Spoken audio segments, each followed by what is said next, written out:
ये देखिए, ये होली के त्यौहार के चलते नहीं, जब सारे लोग क्षेत्र में घूम रहे थे तो हम लोगों ने देखा कि किस तरीके से सूखा नशा, शराब एकदम गली गली मोहल्ले मोहल्ले बिक रही है।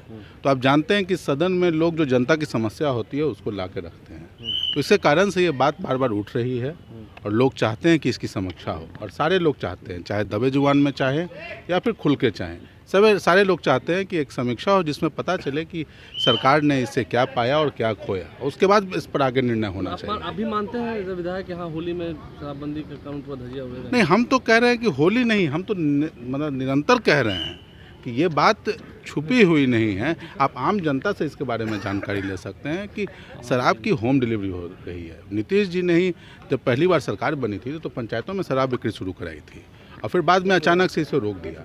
आज आलम यह है कि जो शराब दुकानों में मिलता था वो होम डिलीवरी हो रहा है और इसमें अब नाबालिग बच्चों को यूज़ किया जा रहा है। एक पूरे तरीके से संगठित गिरोह इसमें काम कर रहा है और सरकार को इसमें देखना चाहिए कि सामाजिक स्तर पर जो बदलाव हो रहे हैं, सामाजिक स्तर पर जो गिरावट हो रही है, इस कारण से उसको रोका जाए।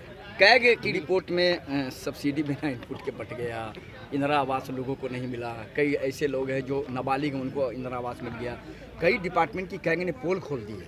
नहीं, देखिए, कैग ने वही सारी रिपोर्ट में लेकर आई है जिसको विपक्ष ने हमेशा दिखाया है। आप देखेंगे इस सदन में भी इंदिरा आवास को लेकर सवालों को लेकर सत्ता पक्ष के और विरोधी दल के विधायकों ने मामला उठाया था और उनकी रिपोर्ट में ये आ गया कि एक दिन के अंदर घर बन जा रहा है, प्लिंथ लेवल से लेकर छत लेवल तक। आपने देखा होगा कि एक ही खाते में 5-5 लोगों की सब्सिडी भेज दी गई है। ये कृषि विभाग में इनपुट हुआ है।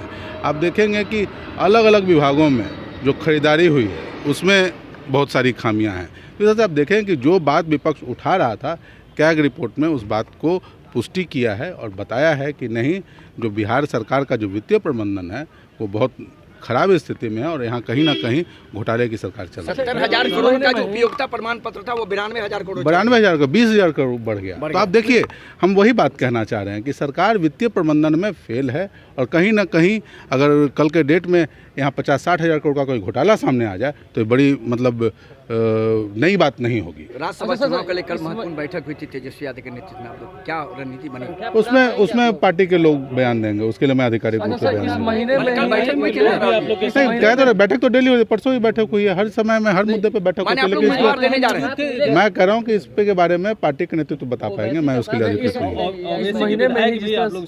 मैंने कहा इसके बारे में आधिकारिक रूप से पार्टी के जो पदाधिकारी हैं, पार्टी के जो नेता है वो बता पाएंगे, मैं इसके लिए अधिकृत नहीं हूं। अच्छा, इस महीने में ही जब पैसों की निकासी की बात हुई है तो विभागों ने 25 लाख तक का एस्टिमेट लगा दिया है, कैसे देखते हैं? अभी तो फरवरी ही नहीं, देखिए, उसे 25 लाख तक लगा नहीं दिया है।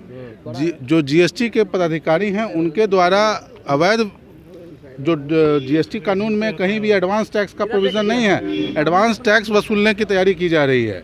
किसी तरह पैसा है ताकि इनका मार्च का खर्चा जो है चल सके। आप देखेंगे कि जो मजदूर हैं, जो गरीब हैं और ठेकेदारों का पेमेंट रोक दिया गया है, तो उनको होली के पहले पेमेंट नहीं मिलेगा। बिहार सरकार की वित्तीय हालत काफ़ी ख़राब है और इस बात को हम लोगों ने चुनाव के दरमियान भी चिल्ला के कहा था कि बिहार सरकार के पास पैसे नहीं है, सरकार का खजाना खाली हो जाएगा, इनके पास कोई लॉन्ग टर्म जो प्लान नहीं है और भारत सरकार भी इसमें इनको मदद नहीं कर रही है। 10,000 के अलावा भी बहुत सारे कारण हैं। इनका पूरा का पूरा वित्तीय कुप्रबंधन रहा है, इनका जो फाइनेंशियल मैनेजमेंट है वो फेल रहा है।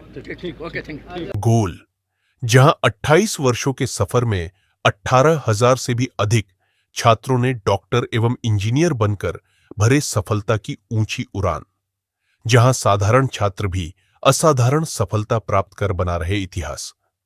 दूरदर्शी शिक्षाविद श्री बिपिन सिंह के मार्गदर्शन में मेडिकल एवं इंजीनियरिंग के लाखों छात्रों के लिए आशा की किरण के रूप में गोल, द रिजल्ट फैक्ट्री।